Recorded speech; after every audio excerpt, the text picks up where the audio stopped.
Bollywood sensation Ranveer Singh ప్రధాన పాత్రలో ప్రముఖ దర్శకుడు ఆదిత్య ధర్ తెరకెక్కించిన high voltage action thriller Dhurandhar Indian cine ఇండస్ట్రీలో సంచలనం సృష్టిస్తోంది.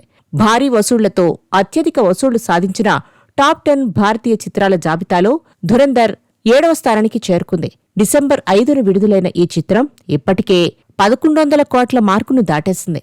ఆపై 2025లో భారత్లో అత్యధిక వసూళ్లు సాధించిన సినిమాగా రికార్డు క్రియేట్ చేసింది.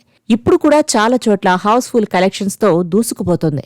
2026 మార్చిలో రాబోయే ధురంధర్ 2 దక్షిణాదిని వణికించేలా ఉందని వివాదాస్పద దర్శకుడు రామ్ గోపాల్ వర్మ అన్నారు.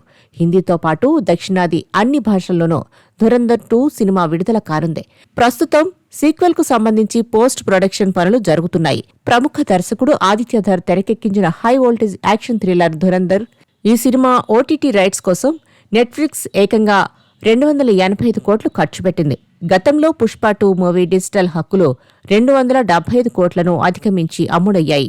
ధురంధర్ సినిమా థియేటర్ రన్ పూర్తయిన తర్వాత నెట్ఫ్లిక్స్లోకి వచ్చే అవకాశం ఉంది. జనవరి 30, 2026న స్ట్రీమింగ్ కానుంది.